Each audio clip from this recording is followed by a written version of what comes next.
प्रियंका अभी 11वीं के पेपर ही दे रही थी कि उसकी मुलाकात स्कूल से आते वक्त आदि से हो गई। इस पहली मुलाकात में कुछ खास बातें नहीं हो पाई थीं, लेकिन प्रियंका को लगा आदि उसकी प्यार करने के लायक है। पहनावे से ही लगता था कि आदि काफी अच्छे घर से है और पैसे वाला है और बहुत ही सीधा व साफ दिल का है, तो इससे अच्छा लड़का और कहाँ मिलेगा उसे। बस प्रियंका और आदि अब मिलने लगे थे। बातों ही बातों में प्रियंका ने आदि का नंबर ले लिया था। शायद आदि भी उसे पसंद करने लगा था, इसलिए उसने भी उसे नंबर दे दिया। इससे पहले आदि कभी किसी लड़की से बात तक नहीं करता था। प्रियंका को तलाश थी एक पैसे वाले लड़के की, जो उसको घुमा सके, उसके ऊपर पैसा खर्च कर सके, उसे रेस्टोरेंट ले जाया करे। अब क्या था, ऐसा होने लगा था। आदि अब प्रियंका को जी जान से चाहने लगा और उसी से शादी करने का फैसला भी कर चुका था। पर प्रियंका शादी नहीं करना चाहती थी, उसने शादी से साफ मना कर दिया। आदि बेचारा कुछ दिन उससे दूर रहा, पर नहीं रहा गया।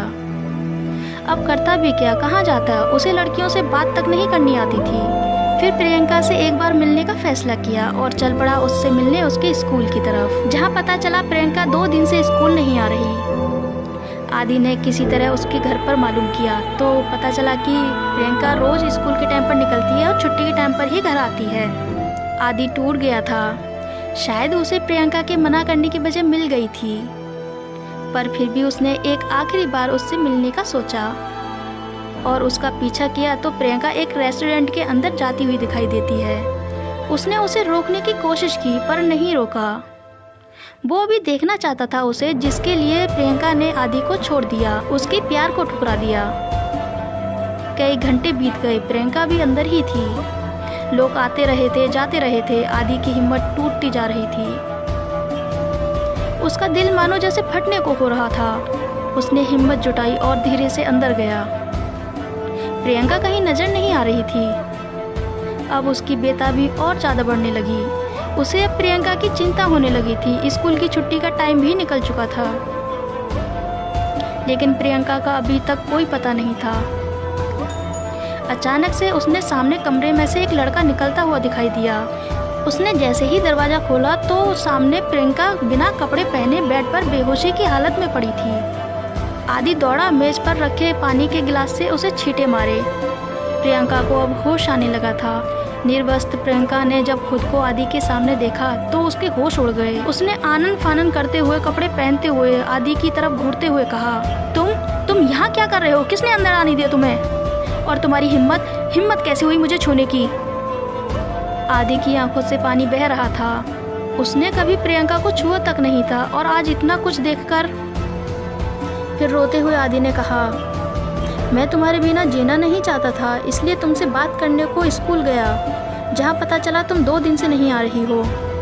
और आखिर में तुम्हें इसके अंदर आते देख मैं बाहर इंतजार करने लगा। जब तुम नहीं आई तो मैं अंदर आ गया और देखा कि तुम यहाँ बेहोश पड़ी थी। अब प्रियंका के गुस्से का ठिकाना नहीं रहा। उसने सारा आरोप आदि पर लगाते हुए शोर करना शुरू कर दिया और पुलिस के हवाले करवा दिया। अब आदि को झूठे रेप केस में फंसा दिया गया, पर आदि आज भी उससे उतना ही प्यार करता था। उसने सारी गलती स्वीकारते हुए प्रियंका को शादी के लिए कहा, मैं आज भी तुमसे शादी करना चाहता हूँ, पर उसने मना कर दिया।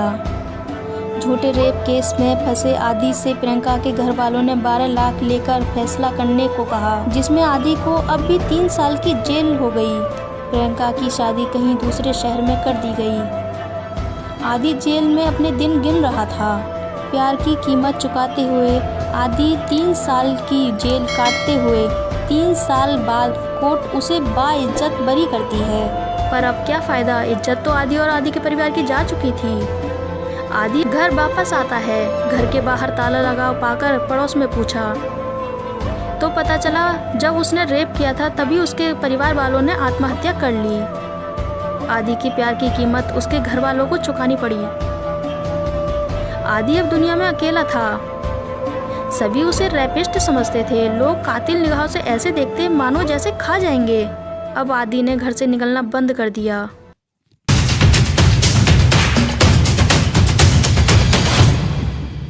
आज 12 दिन हो गए, घर अंदर से बंद है, बदबू आने लगी है। पड़ोस वालों ने दरवाज़ा तोड़ा तो सामने देखा पंखे पर लटका हुआ आदि, जो उसकी बॉडी सड़ चुकी थी। लोग रुक नहीं पा रहे थे, पुलिस को बुलाया और बॉडी को नीचे उतारा। तभी किसी की नज़र वहाँ एक लेटर पर जो प्रियंका के नाम लिखा था उस पर पड़ी।